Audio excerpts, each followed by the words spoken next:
దేవుని నుండి ప్రభువైన క్రీస్తు నుండి కృపయు సమాధానములు మీకు కలుగునుగాక. ఆమేన్. దయచేసి కూర్చోండి. ప్రభునందు ప్రియ దేవుని సంగమా, ప్రభు అయిన యేసుక్రీస్తు నామమున మీకందరికీ ఉదయకాల శుభాలను తెలియజేస్తున్నాను.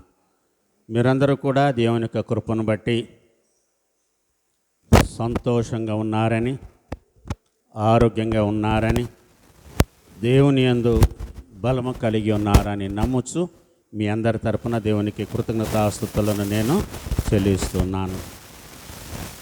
ఈనాడు చదవబడినటువంటి యొక్క క్రితుమం తర్వాతి 9వ వారం కొరకు చదవబడినటువంటి లేఖన భాగాల్లో సువార్త వాక్యమైన లూకా సువార్త 16వ అధ్యాయములో 8వ వచనములోని చివరి భాగములో రాయబడినటువంటి మాట, వెలుగు సంబంధుల కంటే ఈ లోక సంబంధులు తమ తరమును బట్టి చూడగా యుక్తిమంతులై ఉన్నారు అని ఇక్కడ యేసు ప్రభువారు చెప్పినటువంటి మాటలను మనం ఇక్కడ జ్ఞాపకం చేసుకుంటూ ఉన్నాం. వెలుగు సంబంధుల కంటే ఈ లోక సంబంధులు తమ తరమును బట్టి చూడగా యుక్తిమంతులై ఉన్నారు. చిన్న ప్రార్థన చేసుకుందాం. సర్వశక్తిమంతుడైన మా తండ్రి, ఘనుడా, పరిశుద్ధుడా, మా విమోచకుడా, నీకు వందనాలు. ఇంతవరకు పాటల ద్వారా నేను కీర్తించి స్తుతించి ఆరాధించి ఉన్నాము. ఈ సమయం వాక్యము ధ్యానము చేస్తుండగా నీ పరిశుద్ధాత్మని యొక్క ఆలయములో కుమరించండి. ప్రతి ఒక్కరికి వినగలిగిన చెవులను, గ్రహించగలిగిన మనస్సును దయచేయండి. నీ దీనదాసుడును, అయోగ్యుడును, బలహీనుడునైన నన్ను బలపరిచి నా అంతరంగమును శుద్ధి చేసి నాలో మీరుని మాట్లాడి మహిమ పొందుకొనమని యేసయ్య నామమున వినయముగా ప్రార్థించి వేడుకుంటూ ఉన్నాము తండ్రి. ఆమేన్. ప్రభునందు ప్రియులారా, యేసు ప్రభువారు మరి ఈ లూకా సువార్త 16వ అధ్యాయములో మరి ఆయన ప్రత్యేకంగా శిష్యులకు చెప్పినటువంటి మాటలు వేరే ఎవరితో కాదు, కేవలము శిష్యుల గురించి ఉద్దేశించి చెప్పినటువంటి మాటలే మనం ఇక్కడ గమనిస్తున్నాం. ఎందుకనంటే ఇక్కడ గృహ నిర్వాహకత్వమును గురించి యేసు ప్రభువారు మాట్లాడుతున్నారు. శిష్యులు కూడా మంచి గృహ నిర్వాహకులుగా ఉండాలి. Stewardship, a good stewardship. ఎందుకంటే స్టివర్డ్ అనేటువంటి వ్యక్తి ఇంట్లో యజమానుని తర్వాత మంచి పాత్రను పోషిస్తూ, యజమానుడు తన ఇంట్లో పనివాని మీద ఏ నమ్మకమనైతే ఉంచాడో ఆ నమ్మకాన్ని కాపాడుకోవడము ఒక స్టివర్డ్గా ఆ వ్యక్తికి మరి ఒక అధికారాన్ని ఇవ్వడాన్ని మనం ఇక్కడ గమనిస్తున్నాం. స్టివర్డ్ అని అనిపించుకోవడం. దేవుని ఇల్లంతటిలో నమ్మకమైన వారెవరు? మోషే కదా. దేవుని ఇల్లంతటిలో నమ్మకమైన మంచి గృహ నిర్వాహకుడు ఎవరు? యోసేపు, పొతిఫర్ ఇంట్లో. దాని తర్వాత ఐగుప్తు అధికారం అంతటి మీద, ఫరో ఇచ్చినటువంటి అధికారం అంతటి మీద కూడా మనం గమనిస్తే మంచి గృహ నిర్వాహకపు పనిని నెరవేర్చి చూపించినటువంటి వాడు యోసేపు. కాబట్టే ఒక సింహాసనము విషయంలో తప్ప నీ ఆజ్ఞ లేకుండా ఐగుప్తు దేశంలో ఒక జంతువు కానీ పురుగు కానీ కదలడానికి వీలు లేదు. So when we prove our self that we are worthy in the sight of the master, యజమానుని ఎదుట, మన యజమానుని ఎదుట, మనల్ని నమ్మి మనకు అధికారం ఇచ్చినటువంటి యజమానుని ఎదుట దానిని కనబరుచుకుంటే యజమానుడు ఉన్నతమైనటువంటి స్థానాన్ని ఇస్తాడు. కనుక మనం ఇక్కడ గమనిస్తున్నాం, యేసు ప్రభువారు చెప్తున్నారు, ఆయన తన శిష్యులతో ఇట్లా, నేను ఒక ధనవంతుని యొద్ద ఒక గృహ నిర్వాహకుడు ఉండెను.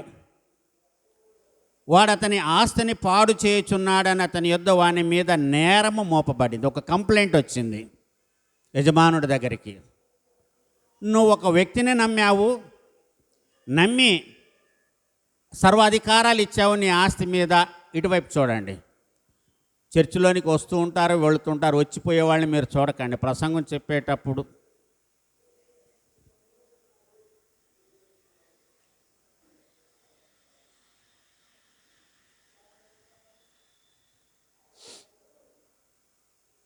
యజమానుడు నమ్మి ఒక వ్యక్తికి సర్వాధికారాలు ఇచ్చి తాళాలు ఇచ్చి అప్పచెప్పితే యజమానుణ్ణి మోసం చేస్తూ ఆస్తిని దోచుకుంటున్నటువంటి ఒక గృహ నిర్వాహకుని గురించి యేసు ప్రభు వారు ఇక్కడ ప్రస్తావిస్తున్నారు. యజమానుడి దగ్గరికి కంప్లైంట్ వెళ్ళింది, నీ గృహ నిర్వాహకుడు మోసం చేస్తున్నాడు, నీ ఆస్తిని దుర్వినియోగం చేస్తున్నాడు అని చెప్పినప్పుడు యజమానుడు పిలిచి, నువ్వు ఇంకా ఉండడానికి వీలు లేదు,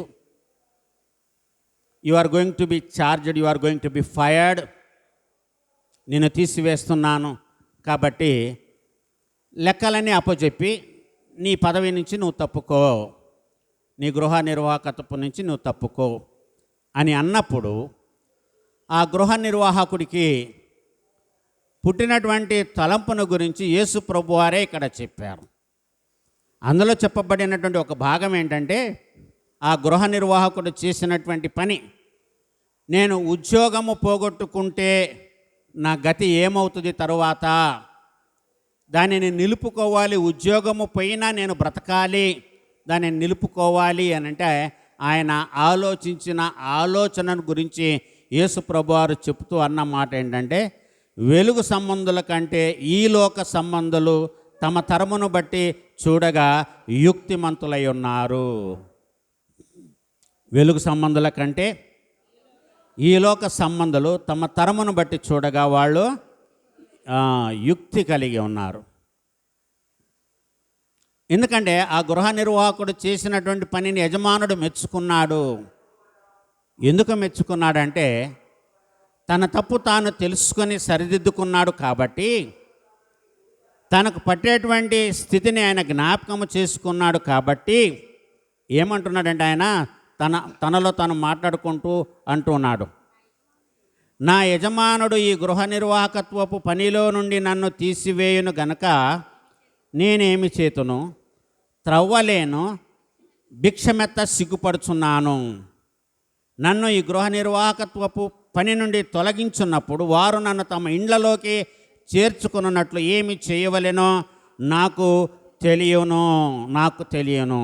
ఇదే ఇక్కడ యేసు ప్రభు వారు ఏమన్నారంటే, ఆ వ్యక్తిని గురించి అన్నమాట, ఈ లోక సంబంధులు. వెలుగు సంబంధులు వేరు, ఈ లోక సంబంధులు వేరు. ఈ గృహ నిర్వాహకుడు ఇహలోక సంబంధుడుగా, ఈ లోక సంబంధుడుగా ఆయన మాట్లాడుతూ ఉన్నాడు. కాబట్టి ప్రభునందు ప్రియులారా, మనము ఈ మాటలు జ్ఞాపకం చేసుకుంటూ ఉన్నాం. అందుకనే మనము ఆత్రపడుతూ ఉంటాం. ఈ లోకంలో సంపాదన కావాలి, రేపు ఏమి జరుగుతుందో ఎవరికి తెలియదు, సంపాదించాలి, కష్టపడొద్దు సంపాదించొద్దని బైబిల్లో రాయలేదు. కష్టపడేవాడు, శ్రమపడేవాడు ఐశ్వర్యవంతుడవుతాడు. సొలొమోను మహారాజు ఊరకనే గొప్పవాడు కాలా, ఊరకనే ధనవంతుడు కాలా. శ్రమపడాలి, కష్టపడాలి, ఆ కష్టం సంపాదించిన దాంట్లో సుఖాన్ని అనుభవించాలి. సుఖం అంటే విలాసవంతమైన జీవితం కాదు, నెమ్మది కలిగిన జీవితము, సమాధానము కలిగినటువంటి జీవితము, ఆరోగ్యకరమైనటువంటి జీవితము. ఇది లేనప్పుడు, సమాధానము, నెమ్మది, ఆరోగ్యము లేనప్పుడు ఎంత ప్రయాసపడి సంపాదించినా ప్రయోజనము లేదు ప్రభునందు ప్రియులారా. కాబట్టి సామెతల గ్రంథము 30వ అధ్యాయములో ఒక మాట ఉంది. మనము చూస్తే ఇక్కడ వ్రాయబడినటువంటి మాటను మనం ఇక్కడ గమనించినట్లయితే, అక్కడ సామెతల గ్రంథకర్త చెప్పినటువంటి మాటలు మనం ఇక్కడ జ్ఞాపకం చేసుకుంటాను. ఏంటి సామెతల గ్రంథకర్త తనకు తెలిసిన దగ్గర నుంచి ఆయన నేర్చుకున్నటువంటి మాటలు ఏవైతే ఉన్నాయో మనం వాటిని జ్ఞాపకం చేసుకుంటాం. ఆయన ప్రార్థన చేసుకుంటున్నాడు. ఏమని?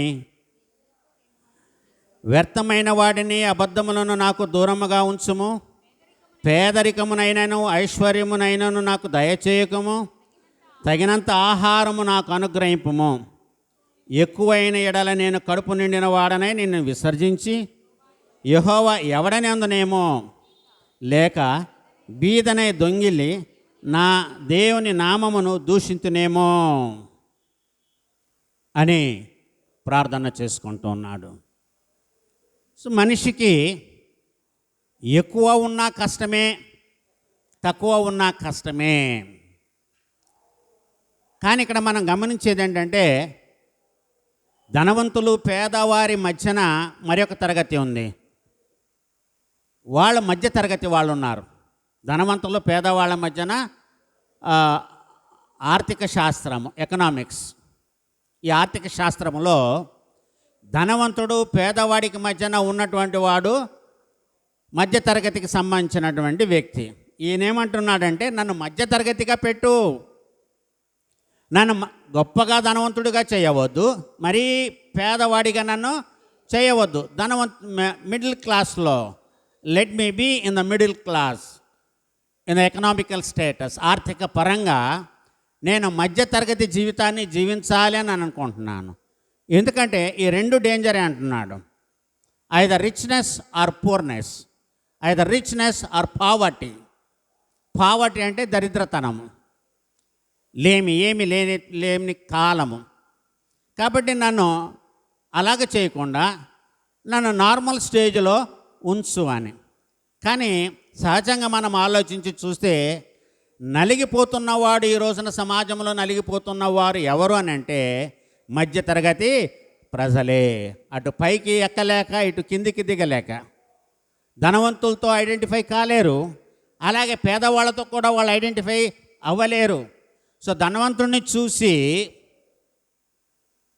నక్కను చూసి ఏది వాత పెట్టుకుంది? పులిని చూసి నక్క వాత పెట్టుకుంది. నక్కను చూసి పులి వాత పెట్టుకోవాలా? పులిని చూసి నక్క వాత పెట్టుకుంది. నేను పులిలాగా ఉండాలి అని వాత పెట్టుకున్నంత మాత్రాన నక్క పులి అవ్వలేదు. ఈ మధ్యతరగతి వాళ్ళు అటు వెళ్ళడానికి ప్రయత్నం చేస్తూ ఉన్న ఆస్తులన్నీ అమ్మేసుకొని డమ్మము అయినటువంటి జీవితాన్ని జీవిస్తూ నలిగిపోతుంటారు. ఇక్కడ సామెతల గ్రంథకర్త చెప్తున్నటువంటి మాట ఏంటంటే, పేదరికమునైనను ఐశ్వర్యమునైనను నాకు దయచేయకము, తగినంత ఆహారము నాకు అనుగ్రహింపము. మా అనుదిన ఆహారము నేడు మాకు దయచేయము. ఇది దేవుడు ఎక్కడ చూపించాడంటే, ఇశ్రాయేలు జనాంగము ఐగుప్తు దేశ విమోచన తర్వాత, ఎర్ర సముద్రము దాటిన తర్వాత వారు 40 సంవత్సరాలు అరణ్యవాసములో ఉన్నారు. అక్కడే దేవుడు వారికి తగినంత ఆహారమే ఇచ్చాడు, అనుదిన ఆహారమే ఇచ్చాడు. ఆ రోజుల్లో ఫ్రిడ్జులు లేవు, చెట్లు లేవు, కొండలు లేవు, ఏమీ లేవు. వాళ్ళు పొయ్యి వెలిగించలా. 40 సంవత్సరాలు ఇశ్రాయేలీయులు పొయ్యి వెలిగించలేదంత. వంట వండుకోవడం కోసం, చలి కాసుకోవడం కోసం మంట పెట్టారేమో కానీ వంట వండుకోవడం కోసము వాళ్ళు నిప్పు రాజబెట్టలేదు. ఇది బైబిల్ చరిత్ర. దేవుడు ఆ 40 సంవత్సరాలు వాళ్ళకి అదే ఇచ్చాడు, మినిమం ఫుడ్ ఇచ్చాడు. ఆ మినిమం ఫుడ్లో కూడా అది దేవదూతలు తినే ఆహారం అనేటువంటి మన్నాని ఇచ్చాడు దేవుడు. వాళ్ళకి ఏమనిపించిందంటే, ఇది చవిసారము లేనటువంటి ఆహారము. నాలుక టేస్ట్ కోల్పోయింది.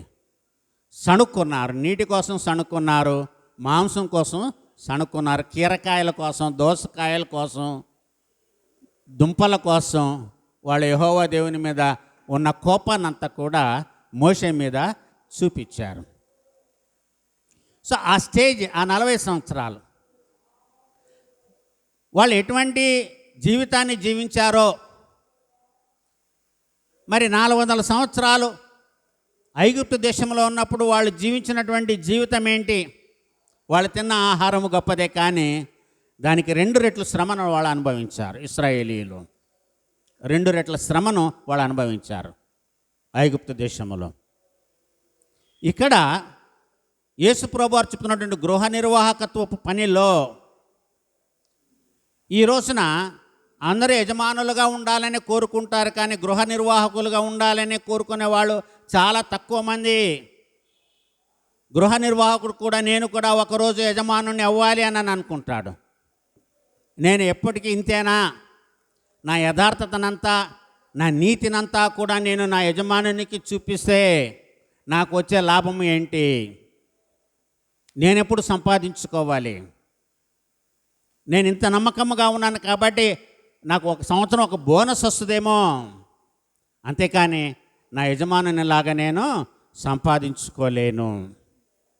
ఇది ఇక్కడ యేసుప్రభువు వారు చెప్తున్నటువంటి గృహ నిర్వాహకత్వపు పనిలో ఉన్నటువంటి వ్యక్తి గురించి యేసుప్రభువు వారు మాట్లాడుతున్నాడు. అంటే శిష్యులైన మీరు కూడా గృహ నిర్వాహకులే, మితముగా ఉండాలి, ప్రతి విషయంలోనూ మితముగా ఉండాలి. ధనధాన్యముల కోసము, ఐశ్వర్య సంపదల కోసము ప్రయాసపడి లోభంలోనికి పడిపోతే మీరు పరలోక రాజ్యంలోనికి వెళ్ళలేరు. లూకా సువార్త 22వ అధ్యాయంలో యేసు ప్రభువు వారు చక్కగా చెప్తారు, ఎలాగ మీరు లోకంలోనికి వెళ్ళాలి, మీరు ఏ విధంగా వెళ్ళాలి అనేటువంటి హెచ్చరికలు ప్రభునందు ప్రియులారా మరి యేసు ప్రభువు వారు చెప్తారు. అది లూకా సువార్త 22వ అధ్యాయంలో ఉంటుంది.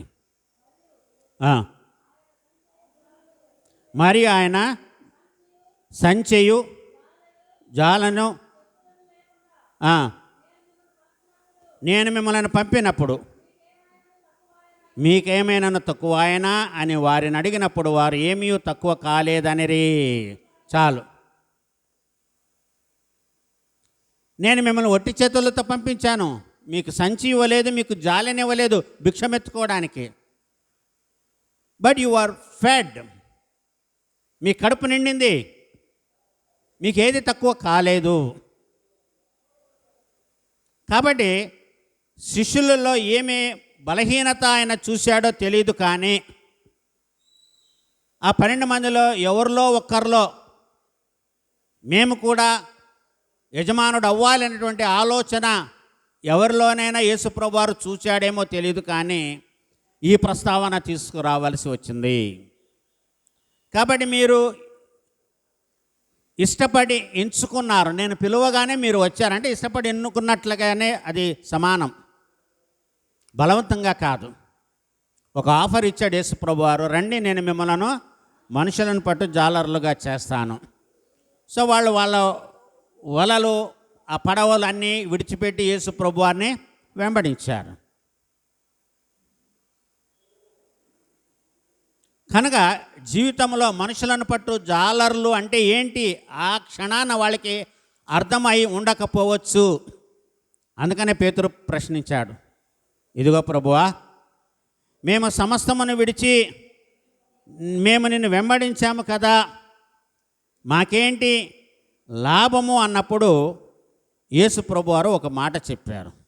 ఏంటి ఆ మాట అంటే, రేపు లోకానికి తీర్పు తీర్చేటప్పుడు నన్ను వెంబడించిన మీ 12 మంది ఇశ్రాయేలీల 12 సింహాసనాల మీద కూర్చొని ఈ లోకానికి మీరు తీర్పు తీరుస్తారు. సో ఇంతకంటే ఘనమైనది ఏదైనా ఉందా? తీర్పు తీర్చాల్సింది ఎవరు? తండ్రి అయిన దేవుడు, కుమారుడైన దేవుడు, పరిశుద్ధాత్మ దేవుడు. కానీ యేసుప్రభువు వారు ఏమన్నారంటే, మీరు అన్నీ వదులుకొని నన్ను వెంబడించారు కాబట్టి మీరు ఈ లోకానికి తీర్పు జరిగేటప్పుడు మీరు ఇశ్రాయేలీయుల 12 సింహాసనాల మీద కూర్చొని మీరు తీర్పు తీరుస్తాడు. ఏ సందర్భంలో అంటే, ఒక ధనవంతుడు వచ్చి యేసయ్య దగ్గరికి వచ్చి, నిత్య జీవాన్ని వారసత్వంగా పొందాలంటే నేను ఈ లోకంలో ఏ మంచి కార్యాలు చేయాలన్నప్పుడు ఆజ్ఞలు పాటించు. నేను పాటిస్తూనే ఉన్నాను, ఇంకా ఇది నా కొదవ. నీ ఆస్తిని అమ్మి పేదలకు పంచిపెట్టు, నీవు వచ్చి నన్ను వెంబడించు, పరలోకంలో నీకు ధనము కలుగుతుంది. ఆయన ఆస్తి కలవాడు కాబట్టి మనసును నొచ్చుకొని ఆ మాటలో ఇష్టం లేక వెళ్ళిపోయాడు. అప్పుడు ఒక డౌట్ వచ్చింది శిష్యుల్లో. ఈ మాట విని మిక్కిలి ఆశ్చర్యపడి, ఇలాగైతే ఎవడు రక్షణ పొందగలడని అడుగగా యేసు వారిని చూచి చెప్పినటువంటి మాట, దాంట్లో ఒక మాట పేతురు అంటున్నాడు, ఇదిగో మేము సమస్తమును విడిచిపెట్టి నిన్ను వెంబడించితిమి గనుక మాకేమి దొరుకునని ఆయన అడుగగా యేసు వారితో ఇట్లా, నేను ప్రపంచ పునరుజ్జన్మమందు మనుష్య కుమారుడు తన మహిమగల సింహాసనము మీద ఆసీనుడై ఉండనప్పుడు నన్ను వెంబడించిన మీరును 12 సింహాసనాల మీద ఆసీనులై ఇశ్రాయేలు 12 గోత్రముల వారికి తీర్పు తీర్చుదురు. మీరు మంచి గృహ నిర్వాహకులైతే, నేను మీకు యజమానుడిని కనుక, మీరు నా దగ్గర ఉన్నటువంటి వాళ్ళు కనుక, మీరు కనుక మంచి గృహ నిర్వాహకులైతే, ఈ లోక సంబంధాలు కాకుండా వెలుగు సంబంధాలుగా ఉంటే, this is what with which you are going to be rewarded. ఇది చాలా గొప్పది. ఇశ్రాయేలీయుల 12 గోత్రాల వారికి తీర్పు తీరుస్తారు మీరు, వారి సింహాసనాల మీద, రూబేను దగ్గర నుంచి చివరి వాడి వరకు ఈ 12 గోత్రాలు ఏవైతే ఉన్నాయో ఆ 12 సింహాసనాల మీద మీరే కూర్చుంటారు. సో మీరు తీర్పు తీరుస్తారు. అయితే అక్కడ మనం చదువుకున్నటువంటి ఒక ఉపమానంలో యేసు ప్రభువు చెప్పినటువంటి మాటల్లో లూకా సువార్త 16వ అధ్యాయంలో ఆ గృహ నిర్వాహకుడు చేసినటువంటి పని ఇక్కడ మనం జ్ఞాపకం చేసుకుంటాం. నేను ఏమి చేయాలి? సో సరిదిద్దుకునే అవకాశాన్ని దేవుడు ఇస్తాడు, ప్రతి యజమానుడు ఇస్తాడు. ఎవరైనా తప్పు చేస్తే, ఇంట్లో పొరపాటు చేస్తే సరిదిద్దుకోవడానికి ఒక అవకాశాన్ని ఇస్తాడు. ఎందుకంటే యజమానుడికి తన దాసుణ్ణి విడిచిపెట్టడం ఆయనకి ఇష్టం ఉండదు. కాబట్టి మనుషులం కాబట్టి, బలహీనులం కాబట్టి తప్పు చేస్తూ ఉంటాము. వారి తప్పు వారికి తెలియజేసినప్పుడు వాళ్ళలో పశ్చాత్తాపము కలుగుతుంది. యోసేపుతో ఫరో ఏమన్నాడు? ఆ కలల భావం చెప్పినప్పుడు చాలా చక్కటి మాట చెప్పాడు. మీరు ఆది కాండములో చదివితే ఎంత గొప్ప ఆధిక్యాన్ని ఇచ్చాడు ఆయన. ఒక సింహాసన విషయంలో తప్ప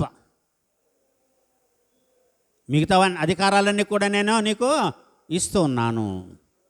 నీ పర్మిషన్ లేకుండా ఈ దేశంలో ఏ ఒక్కటి కూడా అటు కానీ ఇటు కానీ వెళ్ళడానికి వీల్లేదు. కారణం ఏంటంటే యోసేపు అంత నమ్మకముగా ఉండి యజమానుడి యొక్క బాధ్యత భారాన్ని ఆయన మోసుకున్నాడు. కాబట్టి he become a very good steward. Pharaoh అంతటి వాడయ్యాడు ఐగుప్తు దేశంలో. సో ఇక్కడ మారు మనసు పశ్చాత్తాపము కలిగినటువంటి ఒక గృహ నిర్వాహకుడు కూడా తనలో తను అనుకున్నాడు, నేను ఏమి చేయగలను? నా యజమానుడు కనుక నన్ను తీసివేస్తే ఎక్కడికి వెళ్ళగలను? నేను భిక్షమెత్తలేను, తవ్వలేను. భిక్షమెత్తడానికి నేను సిగ్గుపడుతూ ఉన్నాను. కాబట్టి so I will correct my self. ఇది మనిషికి కావాలి. ఎవరిని వారు సరిదిద్దుకోవాలి జీవితంలో.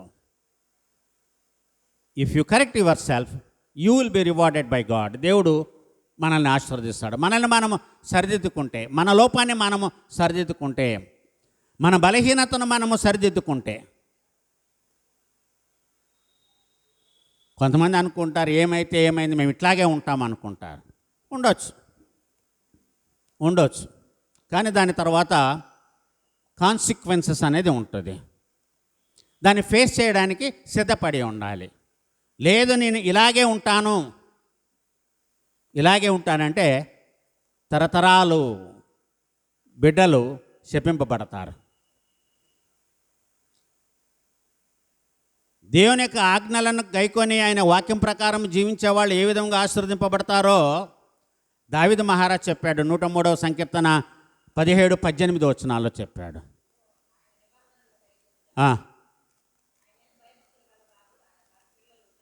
తరతరములు వర్ధిల్లుతారు. నీతిమంతుల పిల్లలు ఏ విధంగా వర్ధిల్లబడతారో చెప్పాడు. అక్కడ దావీదు మహారాజ్ చెప్పాడు, నేను పిల్లవాడనై ఉంటేనే ఇప్పుడు ముసలివాడనై ఉన్నాను. నీతిమంతులు విడువబడుట కానీ వారి బిడ్డలు భిక్షమెత్తి ఉండుట కానీ నేను చూడలేదు. సో నీతి అనేది ఎక్కడికి వస్తుందంటే మన క్రమశిక్షణలో ఉంటుంది. మనలో మనము అలవర్చుకున్నటువంటి క్రమశిక్షణలో నీతి ఉంటుంది. నేను నీతిగా బ్రతకను, అందరికీ నీతి పాఠాలు చెప్తానంటే తప్పు కదా. అది యు ఆర్ ఎ ఫూల్. నీకు నీతి లేకుండా నీ ఎదుటోడికి నువ్వు నీతిగా ఉండు అని ఎలా చెప్పగలము? సిగ్గుపడాలి. మన భక్తి లేకుండా ఎదుటి వ్యక్తిని నువ్వు భక్తిగా జీవించమనడము, మనం గుడికి రాకుండా ఇంకొకరిని గుడికి రమ్మనడము. Be an example, great example. సరే, తప్పు చేస్తాము, దేవుడు అవకాశాన్ని ఇస్తాడు, తప్పు సరిదిద్దుకోవాలి. మెచ్చుకున్నాడు ఇక్కడ యజమాని. యేసు ప్రభువారు కూడా అదే చెప్తున్నారు. When you repent for your sins, so మీ తప్పులను మీరు సరిదిద్దుకుంటే మళ్ళీ దేవుడు తిరిగి చేర్చుకుంటాడు. కాబట్టి మీరు ఇప్పుడు ఏమీ లేవని మీరు ఇప్పుడు బాధపడకండి. యేసయ్య శిష్యులతో చెప్తున్నటువంటి మాట, మీరు గృహ నిర్వాహకులే. 12 మంది ప్రపంచానికంతా వెళ్ళి సువార్తను ప్రకటించారండి. ఇంతకంటే కష్టతరమైనటువంటి బాధ్యత, రెస్పాన్సిబిలిటీ ఏదైనా ఉందా? లేదు. 12 మంది ఎక్కడ? ప్రపంచ దేశాలన్నీ ఎక్కడ? వాళ్ళు చీట్లు వేసుకొని వెళ్ళారు. వారి కాని దేశాలకు, ప్రాంతాలకు వారు వెళ్ళారు. అందుకనే జూలై 3వ తారీఖున మనం ఇండియన్ గాస్పుల్ డే జరిపించుకుంటాం. తోమా భారతదేశానికి వచ్చి సువార్తను ప్రకటించినటువంటి రోజు ఇండియన్ గాస్పుల్ డే. అదే జూలై 31వ తారీఖున ఆంధ్ర సవర్తిక లూథరన్ సంఘ సువార్త దినాన్ని మనం సెలబ్రేట్ చేసుకుంటాం. ఎందుకంటే 1842 సంవత్సరమున మరి జూలై 31వ తారీఖున reverend doctor Christian Frederick Heyer దొరగారు వారు వచ్చి నామకరణం చేశారు, లూథరన్ సంఘానికి స్థాపించారు, పురుడు పోశాడు. ప్రభునందు ప్రియులారా, పల్నాడు జిల్లాలో ఆయన స్థాపించిన మొట్టమొదటి సంఘం అక్కడ ఉంది. కనుక వాళ్ళు కూడా స్టూవర్డ్స్ లాగానే ఉన్నారు. 12 మంది శిష్యులు కావచ్చు, లూథరన్ సంఘం తరపున ఫాదర్ హయ్యర్ దొరగారే కావచ్చు, బ్యాప్టిస్ట్ సంఘం తరపున విలియం కేరీ గారే కావచ్చు.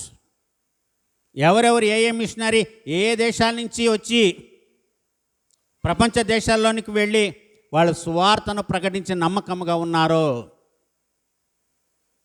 దేవుడు వారికి అనుగ్రహించేటువంటి జీవ కిరీటాన్ని మనం ఇక్కడ జ్ఞాపకం చేసుకోవాలి. సో అలాగన ఉండి చనిపోయినటువంటి వారి అందరూ కూడా వెలుగు సంబంధాలు. సో యుక్తితో ఉన్నటువంటి వారందరూ కూడా ఏ సంబంధాలు అన్నారు? ఈలోక సంబంధాలు అని యేసు ప్రభువారు సంబోధించడాన్ని మనం ఇక్కడ గమనిస్తున్నాం. చూడండి, దేవుని యొక్క వాక్యములో యోహాను సువార్త 12వ అధ్యాయము 36వ వచనాన్ని చదువుకుందాం. మీరు వెలుగు సంబంధులగునట్లు మీకు వెలుగు ఉండగానే వెలుగునందు విశ్వాసముంచుడని వారితో చెప్పాను. ఇక్కడ చెప్తున్నాడు యేసయ్య, మీరు వెలుగు సంబంధులగునట్లు మీకు కలిగి ఉన్న వెలుగు కొలది వెలుగునందు విశ్వాసముంచుడి. మీకు కలిగి ఉన్న వెలుగు కలది. మనకు ఏ వెలుగును మనం ఈ లోకంలో కలిగి ఉన్నాము? అదే యేసయ్య కొండ మీద ప్రసంగంలో మత్తయి సువార్త 5వ అధ్యాయంలోని 13 నుంచి 16 వచనంలో చెప్తూ ఒక మాట అన్నారు, మీరు ఈ లోకానికి వెలుగై ఉన్నారు. కాబట్టి ఏమని చెప్పాడు 16వ వచనంలో? మనుషుల మీ సత్క్రియలను చూచి పరలోకమందున్న మీ తండ్రిని మహిమపరుచున్నట్లుగా వారి ఎదుట మీ వెలుగును ప్రకాశింపనీయుడి. మీ వెలుగును ప్రకాశింపనివ్వండి. మీ సత్క్రియలను చూచి పరలోకమందున్న మీ తండ్రిని వారు మహిమపరుచున్నట్లుగా. పౌలు ఒక మాట చెప్తున్నాడు చూడండి. ఎఫెసీయులకు రాసిన పత్రిక 5వ అధ్యాయము 8వ వచనాన్ని చదువుకుందాం. పౌలు ఎఫెసీయులకు రాసినటువంటి, మీరు ఒకప్పుడు చీకటి అయి ఉంటారు, మీరు పూర్వము చీకటి అయి ఉంటారు, ఇప్పుడు అయితే ప్రభువునందు వెలుగై ఉన్నారు. ప్రభువునందు వెలుగై ఉన్నారు. నా యందు మీరును మీ యందు నా మాటలను నిలిచి ఉండేనేడాలి. మనము ప్రభువునందు ఈ లోకములో మనము వెలుగై ఉన్నాము. సో వెలుగు సంబంధాలకు దేవుడు ఇచ్చినటువంటి జీవితం ఏంటి? వెలుగు సంబంధాలు ఎవరంటే నీతిమంతులు. వాళ్ళ నీతి కనబడుతుంది. అందుకనే 92వ సంకీర్తన 12వ వచనంలో కీర్తనకారుడు చెప్పాడు, నీతిమంతులు ఖర్జూర వృక్షము వలె వేదురు, లెబనోను మీది దేవదారు వృక్షములే వారు ఎదుగుదురు. మన దేవుని మందిరావరణంలో నాటబడిన వారై వర్ధిల్లుదురు. నాకు ఆశ్రయదుర్గమైన యెహోవా యథార్థవంతుడనియు ఆయన యందు ఏ చెడుతనము లేదనియు ప్రసిద్ధి చేయుటకై వారు ముసలితనమంది ఇంకా చిగురు పెట్టుచుందరు, సారము కలిగి పచ్చగానుందరు. ఇదంతా కూడా మనకున్నటువంటి స్టివర్డ్షిప్లో నమ్మకమైన దాసుడుగా ఉంటే,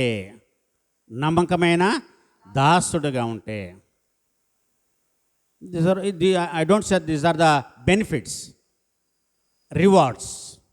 బెనిఫిట్కి రివార్డ్కి చాలా వ్యత్యాసం ఉంది. మనకు ప్రభుత్వం నుంచి బెనిఫిట్సే కావాలి. We don't seek for the rewards. What benefit that we get if we vote for this the government. ఈ ప్రభుత్వానికి కనుక నేను ఓటు వేస్తే నాకు ప్రభుత్వం ద్వారా కలిగేటువంటి బెనిఫిట్ ఏంటి, లాభం ఏంటి అని మనం చూస్తాం. లాభాలు లేకుండా మనం ఓటు వేయము. అది మన బలహీనత. ప్రభుత్వాలు మన బలహీనతను చూసుకొని వాళ్ళు మన మీద కూర్చొని సవారీ చేస్తుంటారు. 15వ తారీఖు ఫ్రీ బస్సులు. ఎంతమంది ఎక్కారు? ఇంకా ఎక్కలేదా? అప్పుడే ఆడవాళ్ళు కామెంట్స్ పెట్టేస్తున్నారు, వచ్చేస్తున్నాయి. ఎంత స్పాంటేనియస్గా మనము ప్రభుత్వాన్ని మనం ప్రశ్నిస్తున్నామో, తిడుతున్నామో. మరి ఏసంగా ఓటు నోరు మూసుకొని పడి ఉండాలంతే.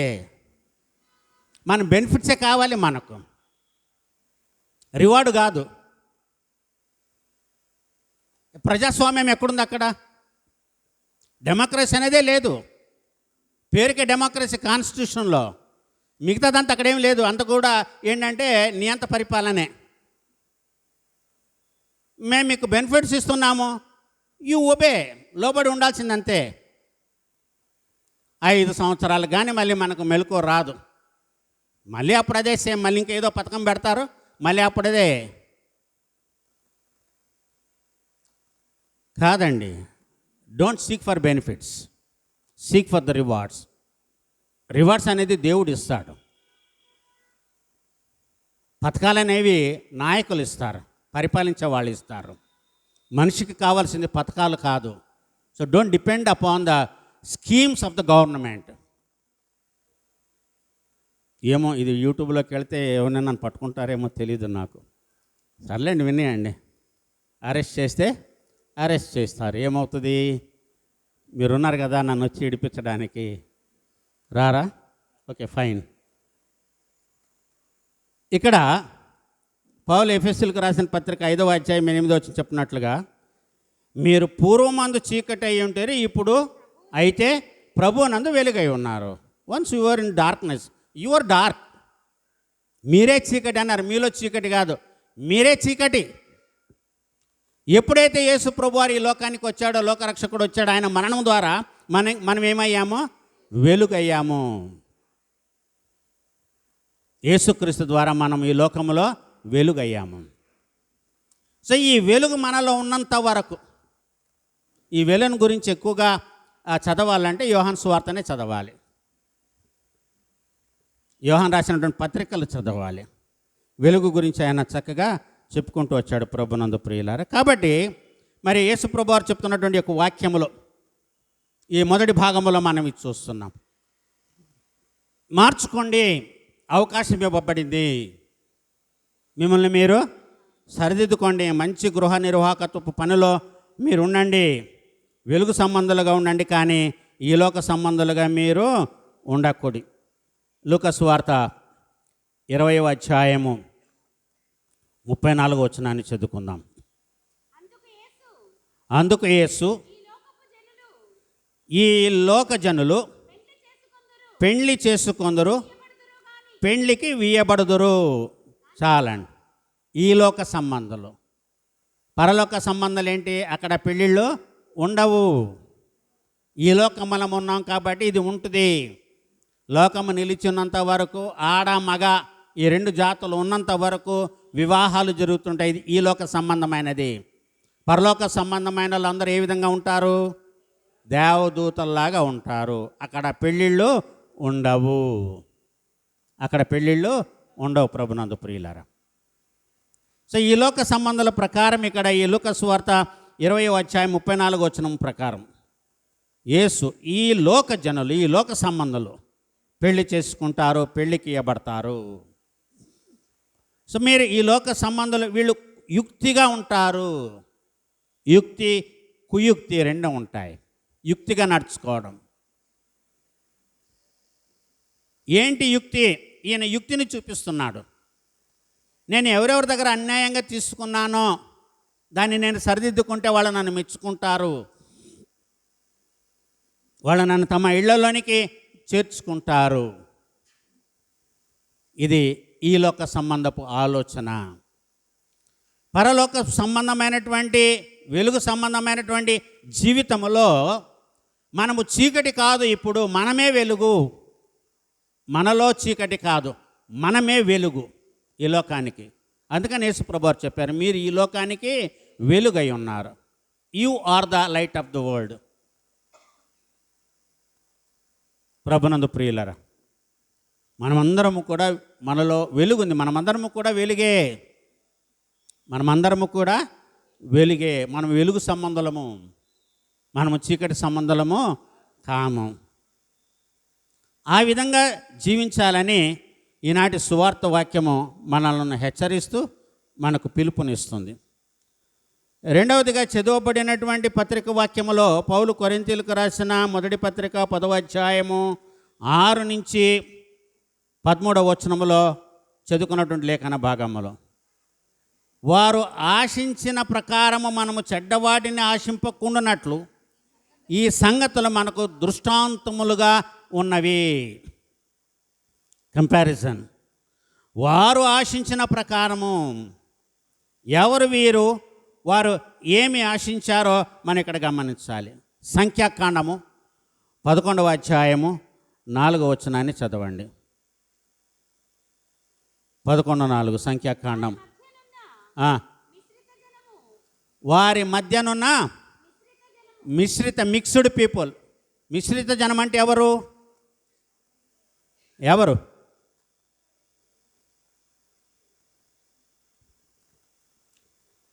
ఐగుప్తు స్త్రీలను చేసుకున్న ఇశ్రాయేలు పురుషులు, ఇశ్రాయేలు స్త్రీలను చేసుకున్న ఐగుప్తు పురుషులు, వీరు మిశ్రిత జనము.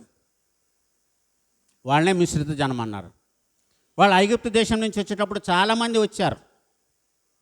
కొంతమంది స్వతంత్రంగా వచ్చారు, బలవంతం లేకుండా. కొంతమంది పెళ్ళిళ్ళు చేసుకున్నారు కాబట్టి, సంసార జీవితాలు ఉన్నాయి కాబట్టి, ఈ లోక సంబంధాలు కాబట్టి భార్యను భర్తను విడిచిపెట్టలేక వచ్చేసారు. వాళ్ళు బయటికి వచ్చారు. వాళ్ళ గురించి చెప్తున్నాడు అక్కడ పౌలు కొరింథీయులకు రాసినటువంటి మొదటి పత్రిక 10వ అధ్యాయం 6వ వచనములో, వారు ఆశించిన ప్రకారము మనము చెడ్డవాటిని ఆశింపకుండానట్లు. వారు చెడ్డవాటిని ఆశించారు. అందుకని అక్కడ విగ్రహారాధన వచ్చింది. యెహోవా దేవుడు చేసిన అద్భుత కార్యాలన్నీ కూడా వారు చూశారు. కానీ అరణ్యంలోకి వచ్చేటప్పటికి మళ్ళీ వాళ్ళు ఈ మిశ్రిత జనం చెప్పినట్టుగా మాటగా విన్నారు. The influence of the mixed people, mixed generations. ప్రభునందు ప్రియులారా, వాళ్ళని పాపములోనికి నెట్టివేసింది. ఇశ్రాయేలు జనాంగాన్ని పాపములోనికి నెట్టివేసింది. కాబట్టి వాళ్ళు ఉన్నటువంటి ఆ 40 సంవత్సరాలు ఇశ్రాయేలీలో దేవుడు ప్యూర్ పీపుల్ని, ఒరిజినల్ పీపుల్నే కనాన దేశంలోనికి పంపించాడు. మిశ్రిత జనములో ఏ ఒక్కరు కూడా కనాన దేశంలోనికి వెళ్ళలేదు.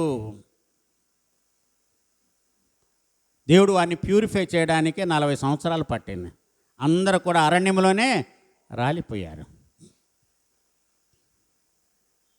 సో దేవుని యొక్క ప్రణాళిక చాలా గొప్పది. మనుషుల ప్రణాళికలో అమెండ్మెంట్స్ ఉంటాయేమో, కానీ దేవుని యొక్క ప్రణాళికలో అమెండ్మెంట్స్ అనేవి ఉండవు. వాళ్ళలాగా మనం ఉండకూడదని ఇక్కడ పౌలు చెప్తున్నాడు. ఏ విధంగా ఇశ్రాయేలు జనాంగము మేఘము కింద నడిచారో,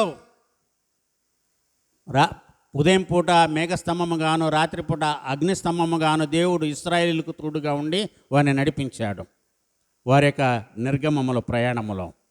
కాబట్టి అక్కడ మోషే ద్వారా, మోషే నాయకత్వంలో ఇశ్రాయేలీయులు నడిచి చూసినటువంటివి, తెలుసుకున్నటువంటివి, సంపాదించినటువంటి అనుభవాన్ని గురించి ఇక్కడ మాట్లాడుతుంది.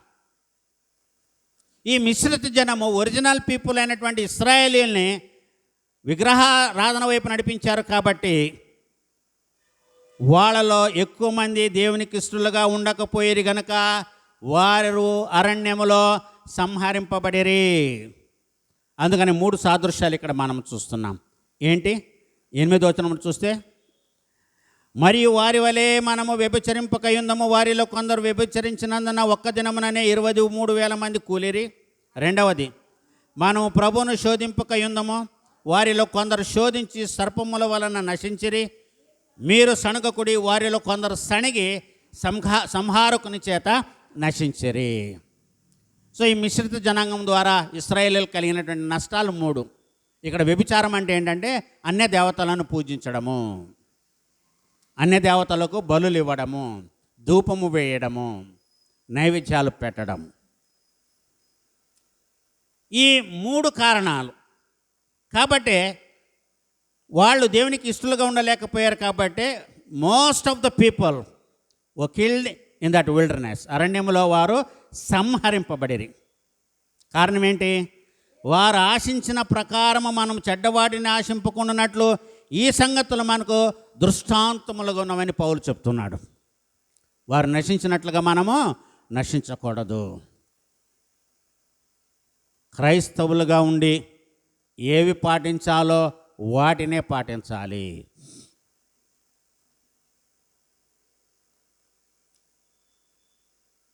అటు ఇటు ఉండడానికి ప్రయత్నం చేయకూడదు.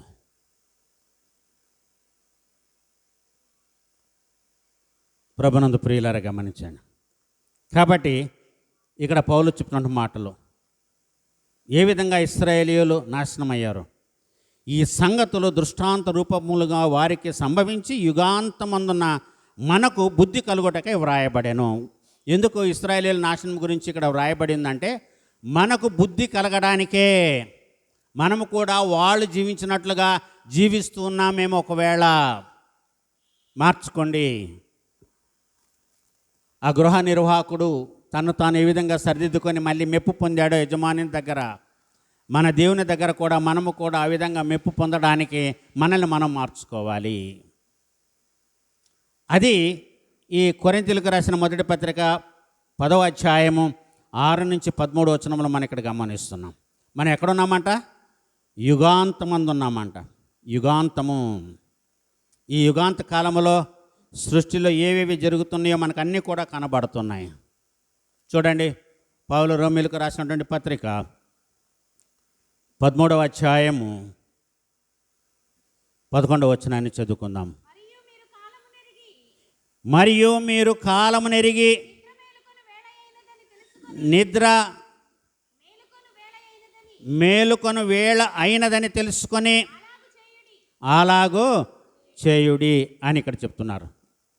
మరియు మీరు నిద్ర మేలుకొను వేళ అయినదని సమయము తెలుసుకొని అలాగూ చేయుడి. మనము విశ్వాసులమైనప్పటికంటే ఇప్పుడు రక్షణ మనకు మరీ సమీపముగా ఉన్నది. రక్షణ చాలా సమీపముగా ఉన్నది.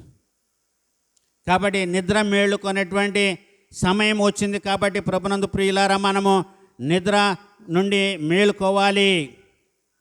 మన మీద ఉన్నటువంటి ముసుగును మనము తీసివేసుకొని ప్రభునందు ప్రియులారా మరి మనము నిలవబడాలి అని దేవుని యొక్క వాక్యం హెచ్చరిస్తుంది. పౌలు ఫిలిప్పీలకు రాసిన పత్రిక 4వ అధ్యాయము 9వ వచనాన్ని చదువుకుందాం. మరియు మీరు నా వలన ఏవి నేర్చుకొని అంగీకరించితిరో, నా యందున్నట్టుగా ఏవి వింటిరో, ఏవి చూచితిరో అట్టి వాటిని చేయుడి. అప్పుడు సమాధానకర్తయగు దేవుడు మీకు తోడయ్యుండును. ఇమ్మానుయేలు దేవుడు, దేవుడు మీకు తోడని అర్థము. ఎప్పుడు దేవుడు మనకు తోడుగా ఉంటాడు? ఇక్కడ పౌలు చెప్తున్నాడు, మీరు నా వలన ఏవి నేర్చుకొని అంగీకరించితిరో, నా ద్వారా మీరు ఏవి నేర్చుకొని వాటిని అంగీకరించారో, నేర్చుకోవడం వేరు, అంగీకరించడం వేరు. నేర్చుకుంటారు, ఏదో కోర్సు చేస్తారు, ఏదో ఉద్యోగం చేస్తారు. కోర్సుకి ఉద్యోగానికి సంబంధం ఉండదు. మనం ఏది నేర్చుకున్నామో దానినే మనం నెరవేర్చాలి. అదే ఇక్కడ పౌలు చెప్తున్నాడు. మీరు ఏవి నేర్చుకున్నారు, ఏవి అంగీకరించారో, నా యందున్నట్టుగా ఏవి విన్నారో, ఏవి చూచారో అట్టి వాటిని మీరు చేయండి. అప్పుడు సమాధానకర్తయగు దేవుడు మీకు తోడై ఉంటాడు. ఊరకనే కాదు, ఇవి చేస్తేనే సమాధానకర్త అయినటువంటి దేవుడు మనకు తోడుగా ఉంటాడు. హెబ్రీలకు రాసిన పత్రిక 10వ అధ్యాయము 24వ వచనము, 25వ వచనము, 37వ వచనం చదువుకుందాం. కొందరు మానుకొనుచున్నట్టుగా సమాజముగా కూడుట మానక ఒకనినొకడు హెచ్చరించుచు ఆ దినము సమీపించుట మీరు చూచిన కొలది మరి ఎక్కువగా అలాగు చేయొచ్చు, ప్రేమ చూపుటకును సత్కార్యములు చేయుటకును ఒకనినొకడు పురికొల్పువలనని ఆలోచించుము. ఆలోచించండి. ఇక కాలము బహు కొంచెముగా ఉన్నది, వచ్చుచున్నవాడు ఆలస్యము చేయక వచ్చును. ఇది ఎప్పుడు రాశారు? 1వ శతాబ్దంలో రాశారు. 60, 67, 70 మధ్య కాలంలో ఈ పుస్తకం రాశారు. హెబ్రీలకు రాసిన పత్రిక. ఇప్పటికి ఎన్ని సంవత్సరాలు అయిపోయినాయి? 2024 సంవత్సరాలు అయిపోయింది లేఖనాలు రాసి. అప్పుడే ఏమన్నారు? ఇక కాలము బహు కొంచెముగా ఉన్నది, వచ్చుచున్నవాడు ఆలస్యము చేయక వచ్చుచున్నాడు అన్నాడు. ఇంకొక చోట ఏమని రాయబడిందంటే, మనలో ఎవరు కూడా నశించిపోవడము దేవునికి ఇష్టం లేదు కాబట్టి ఆయన ఆలస్యము చేయుచున్నాడు. Why God is delaying? What is the delay? Messiah రావడానికే, పుట్టడానికే 400 సంవత్సరాలు పట్టింది. ఆయన రెండవ రాకడలో కూడా ఇంకా ఇప్పటికే 2024 సంవత్సరాలు గతించిపోయినాయి. ఇంకా ఎంతకాలం పడుతుందో మనకైతే తెలీదు. ఏమన్నాను ఇక్కడ? ఇక కాలము చాలా తక్కువగా ఉన్నది, వచ్చుచున్నవాడు. ఎన్నో తరాలు గడిచిపోయినాయి, ఎన్నో యుద్ధాలు వచ్చినాయి, ఎన్నో భూకంపాలు వచ్చినాయి, ఎన్నో కరువులు వచ్చినాయి, ఎన్నో తెగుళ్ళు వచ్చినాయి. కానీ ఆయన అనుకున్న కాలం ఇంకా రాలేదు. కాలం సంపూర్ణం కాలేదేమో క్రీస్తు రెండవ రాకడకు, కానీ ఈ యుగము సమాప్తి అవ్వడం కోసం కానీ ఇంకా మరి కాలము సంపూర్ణం కాలేదేమో. ఎందుకంటే అందరూ కూడా మారు మనసు పొందాలి, అందరూ కూడా రక్షణ పొందాలి. దేవుడిచ్చేటువంటి అవకాశాన్ని సద్వినియోగపరుచుకొని మంచి గృహ నిర్వాహకుడు అనిపించుకోవడం కోసం మనమందరము కూడా ప్రయాసపడదాం. దైవ కృప మనకందరికీ కూడా తోడుగా ఉండునుగాక. ఆమేన్. సమస్త జ్ఞానమునకు మించిన దేవునికి సమాధానము యేసుక్రీస్తులన్న మీ హృదయములకు, మీ తలంపులకు కావలేనుగాక.